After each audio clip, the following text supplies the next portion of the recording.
As-Sofia mengucapkan ahlan wa sahlan, selamat datang di Masjid As-Sofia. Terima kasih telah memilih Masjid As-Sofia sebagai tempat pelaksanaan sholat isya secara berjamaah dan insya Allah akan dilanjutkan dengan sholat tarawih pada malam hari ini.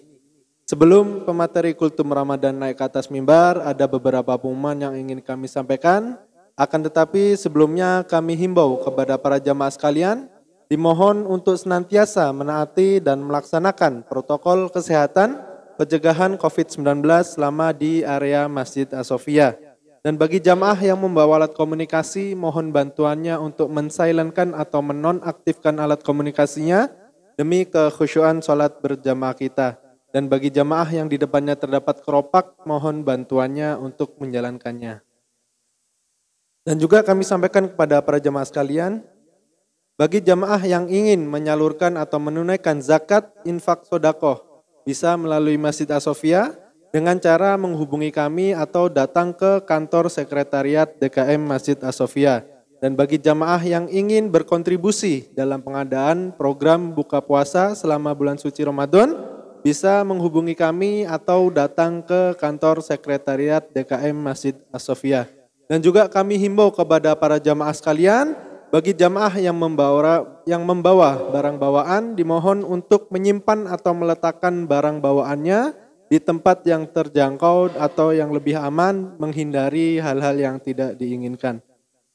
Pengumuman selanjutnya yaitu mengenai kultum Ramadan pada malam hari ini, yang bertindak sebagai pemateri guru kita yang terhormat Al-Ustadz Hambari MA. Alhamdulillah beliau sudah berada di tengah-tengah kita.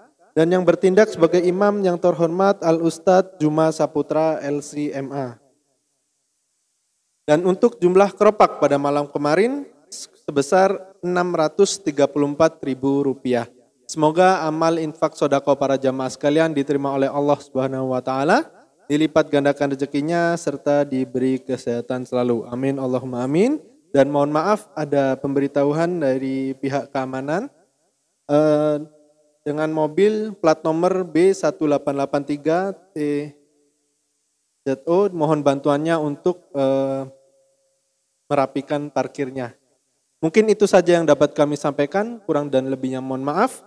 Billahi taufiq wal hidayah wa ridha wa inayah wa akhiru da'wanil hamdulillahirabbil alamin. Assalamualaikum warahmatullahi wabarakatuh. Kepada yang terhormat Al-Ustadz Hambari MA, falyatafaddal mashkura ma'jura.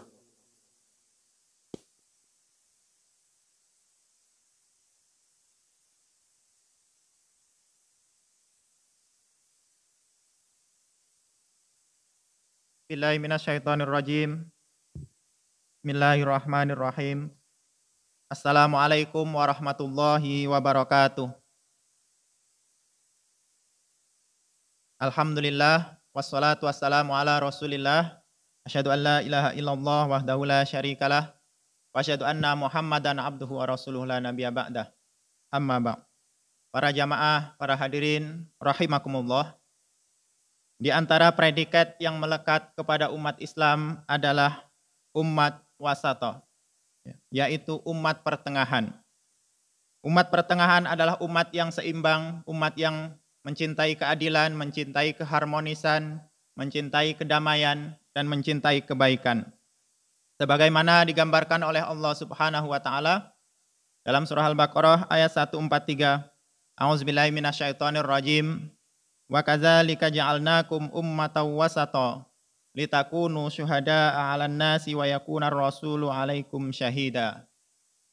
Dan demikian pula kami jadikan kamu sebagai umat pertengahan atau umat wasata, supaya kamu menjadi saksi di antara manusia dan Rasul menjadi saksi ke atas kamu.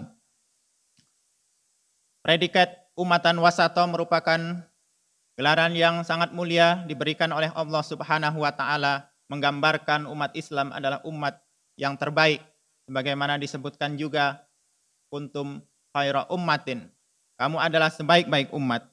Untuk mencapai predikat ummatan wasata, ada ciri-ciri yang harus melekat pada umat Islam. Di antaranya yang pertama adalah al-i'tidal ataupun menegakkan keadilan. Keadilan merupakan salah satu komponen penting yang harus ditegakkan oleh umat Islam dimanapun berada dan dalam kondisi apapun. Karena keadilan merupakan sesuatu yang sangat dituntut oleh agama kita. Dihilangkannya keadilan, tidak tertegaknya keadilan akan mendatangkan mudarat yang sangat besar, akan membinasakan, akan mendatangkan musibah yang luar biasa kepada umat ini. Kaum-kaum terdahulu musnah binasa bukan karena kelaparan, karena kemiskinan, tapi kebanyakannya adalah karena tidak menegakkan keadilan.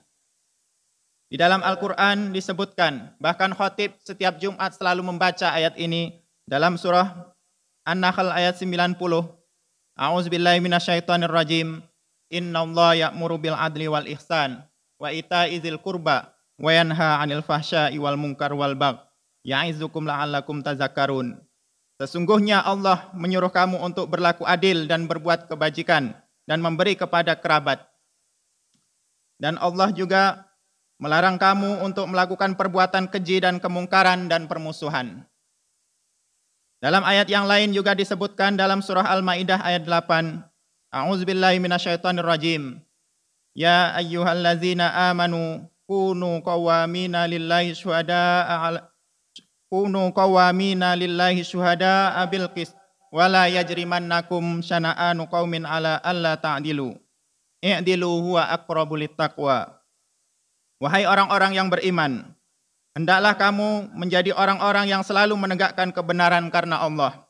Dan janganlah kamu, karena kebencian kamu kepada satu kaum, menjadikan kamu tidak berlaku adil.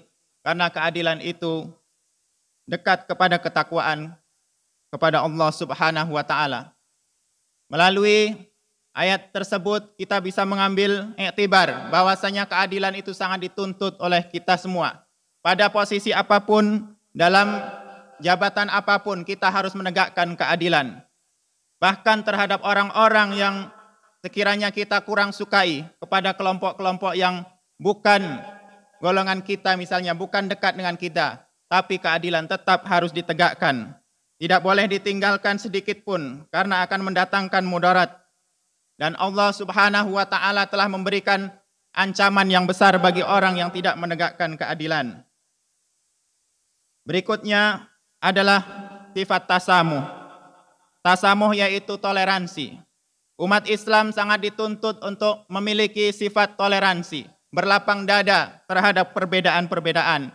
Misalnya perbedaan agama. Kita dituntut untuk saling menghormati antar agama, tapi bukan untuk menyamakan semua agama, bukan untuk mencampur adukkan, sebagaimana pahaman pluralisme. Kita dituntut untuk menghormati dalam muamalah. Dalam pergaulan sehari-hari, kita memang dituntut untuk berakhlak. Sebagaimana kita berakhlak kepada sesama muslim, kita juga dituntut untuk berakhlak kepada non-muslim. Tapi itu hanya sekadar dalam bermuamalah, bukan yang terkait dalam agama, bukan yang terkait dengan akidah. Batasannya jelas, ada garis panduan. Kita tidak boleh melebihi batasan-batasan yang sudah ditetapkan oleh Allah Subhanahu wa Ta'ala. Lakum dinukum waliyadin. Bagimu agamamu dan bagiku agamaku. Semuanya sudah dijelaskan dan dicontohkan oleh Nabi kita, baginda Nabi Muhammad SAW.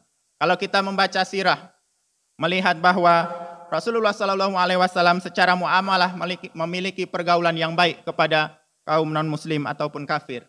Tapi tidak mencampur adukkan yang terkait dengan keyakinan, akidah, ataupun agama.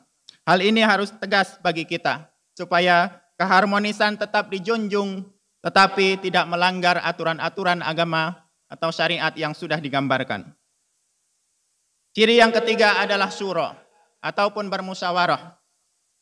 Musyawarah suatu yang dituntut oleh agama kita juga, dalam hal apapun, baik untuk pribadi kita, untuk keluarga kita, dalam masalah sosial, masalah bernegara, masalah ekonomi, politik, hukum, dan yang lain-lain, kita harus selalu menyelesaikan dengan bermusyawarah. Sebagaimana disebutkan dalam Al-Quran, wa amruhum syura bainahum, dan urusan mereka selalu bermusyawarah, selalu berbicara, berkomunikasi, mencari solusi yang terbaik, bukan menetapkan satu pihak, mengabaikan pihak yang lain, mengabaikan hak orang lain. Itu bukan ajaran yang sudah diajarkan oleh baginda Nabi SAW. Baginda Nabi SAW mengajarkan pada setiap permasalahan-permasalahan tertentu, beliau masih mengajak bermusyawarah kepada para sahabat. Padahal kalau seandainya mau, semuanya sudah diketahui oleh Rasulullah SAW melalui wahyu langsung. Tetapi untuk pengajaran kepada umatnya diajarkan setiap permasalahan yang dihadapi harus dilakukan secara bermusyawarah. Ciri yang keempat yang harus dimiliki sebagai ummatan wasato adalah tawazun, yaitu seimbang dalam segala urusan, baik urusan pribadi dengan urusan sosial, urusan agama, urusan dunia maupun urusan akhirat. Keseimbangan itu akan mendatangkan kebaikan, karena agama kita bukan mengajarkan agama yang berlebih-lebihan dalam setiap urusan.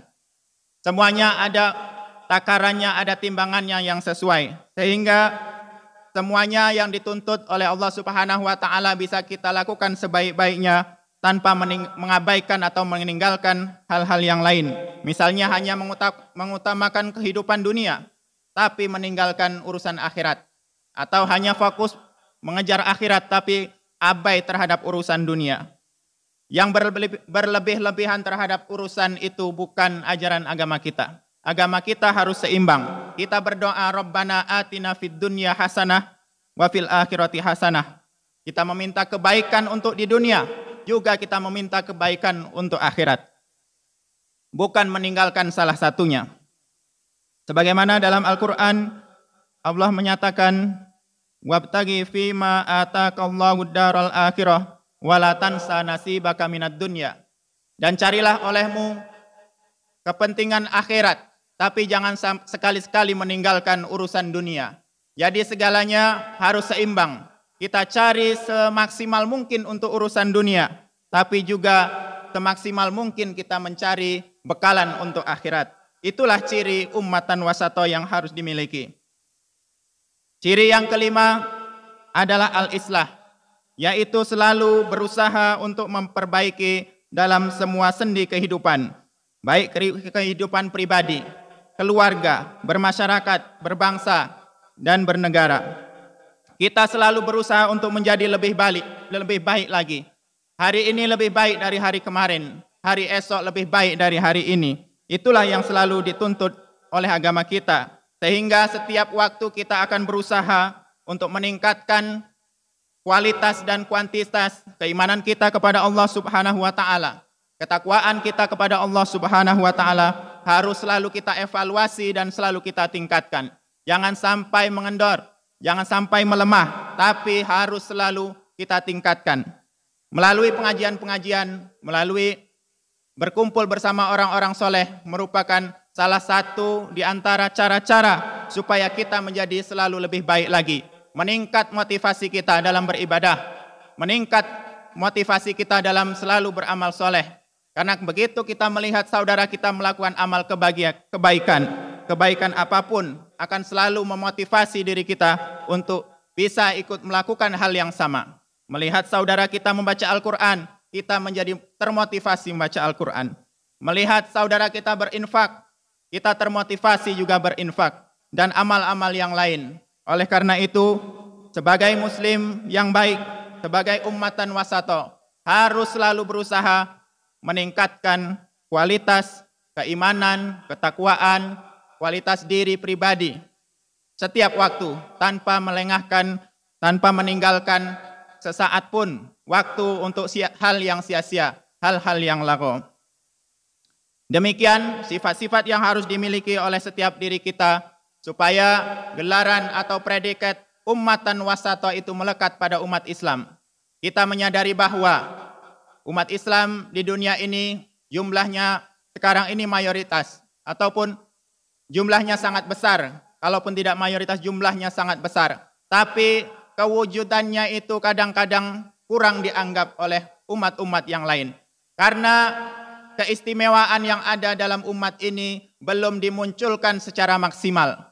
Kalaupun ada, belum menjadi hal yang menyeluruh, hanya sebagian-sebagian.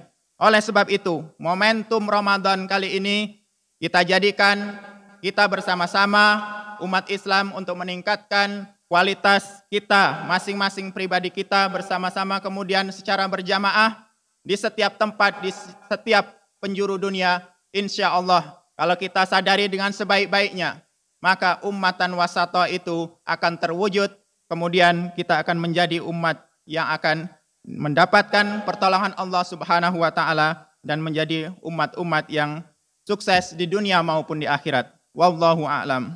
Demikian, terima kasih. Assalamualaikum warahmatullahi wabarakatuh.